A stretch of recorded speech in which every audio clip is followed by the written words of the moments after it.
নমস্কার, সবাই কেমন আছেন? আশা করি ভালো আছেন। তো আজকে দেখাবো লাউ গাছের যত্ন পরিচর্যা আমি যেভাবে করি। লাউ গাছের যত্ন পরিচর্যা হলো কিচেন কম্পোস্ট দেই, পেঁয়াজের খোসা, ঘরোয়া যে সার আছে সেগুলোই পচিয়ে গাছের গোড়ায় দিই, বাসি ভাত এগুলো দিই।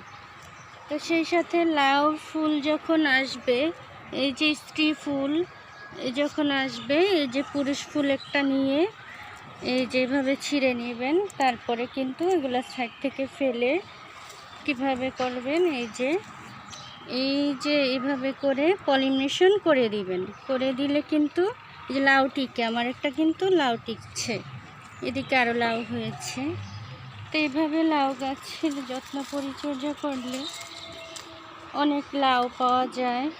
সেরকম কুমড়া গাছেও কুমড়া পাওয়া যায়। যে এদিকে আমার কুমড়া গাছ আছে, এগুলো মিষ্টি কুমড়া গাছ। তো এদিকে কিন্তু আরও একটা লাউ গাছ আছে, এদিকে সিম গাছ, তারপর ডাঁটা শাক, স্ট্রবেরিও কিন্তু মাশাআল্লাহ ধরেছে আমার বাগানে। স্ট্রবেরি গাছে যত্ন পরিচর্যা দেখিয়েছি। আর এদিকে হাতে চারা করতে পারলে ভালো, আমার চারা করা।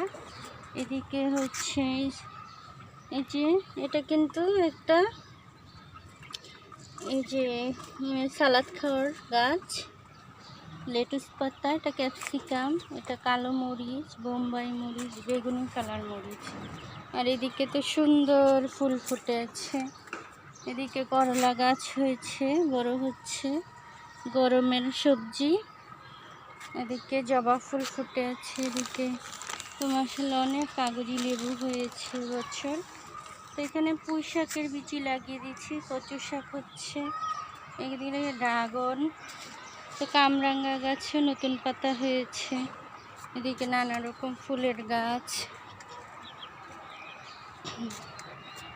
আর এই দিকটা তো দেখালাম, সফেদা আছে, পেঁপে আছে। এদিকে আছে, এই সাইডটা দেখিয়ে নিই, সাইডটাতে হচ্ছে লাল জামরুল, সাদা জামরুল, থানকুনি ওষুধি পাতা, পাথরকুচি, তুলসী পাতা, এগুলো ওষুধি পাতা।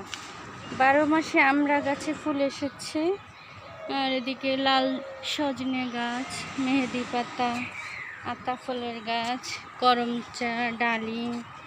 এই যে লাল শাকটা সুন্দর হয়েছে। এদিকে তুলসী গাছ। আর এদিকে আছে লেবু, লেবু গাছে আরও লেবু হচ্ছে। তো মালটা গাছ, মালটা গাছে মালটা হচ্ছে। এদিকেও ডালিম গাছ। আর এদিকে তো আমার লেবু গাছ, মাশাআল্লাহ অনেকগুলো খেয়েছি। আরও কয়েকটা আছে সিডলেস চায়না লেবু গাছ। এখন আমি যতই পেরে নিব খাবো, ততই কিন্তু আমার আরও ধরবে মাশাআল্লাহ। এই যে এটা কিন্তু মালভেরি ফল, তো এরকম গাছ ভরা ফল আছে, পেরে নিতে হবে। আর এদিকে বাগান বিলাসী সুন্দর ফুটে আছে। এদিকে হচ্ছে বিলাতি ধনে পাতা, নানা রকম ফুলের গাছ। এদিকেও কিন্তু আমি সবজি গাছ লাগিয়ে দিয়েছি। আর এদিকে পোলাও পাতা, এদিকে সাদা চন্দ্রমল্লিকা, গাঁদা ফুল নানা রকম কালারের। এদিকে এই চন্দ্রমল্লিকাটা খুবই সুন্দর। এদিকে ডালিয়া ফুল কলি এসেছে, আরও গোলাপ ফুল, তারপরে নানা রকম ফুল গাছ এদিকে। আর এদিকে তো শাকসবজি ফলের গাছও আছে, এদিকে শাকসবজি আছে, নানা রকম শাকসবজি, এদিকে শাকসবজি আছে। এদিকে সুন্দর মালবেরি ফলগুলো কিন্তু যেভাবে পেরে খাওয়া যায়। এদিকে আমার টাইগার মুরগির বাচ্চা, ফার্মি মুরগির বাচ্চা, এদিকে বড় হয়েছে মুরগিটা। তো এই হলো বাগান। ভালো লাগলে সাবস্ক্রাইব করে পাশে থাকবেন। ভালো থাকবেন সবাই। আল্লাহ হাফেজ, আসসালামু আলাইকুম।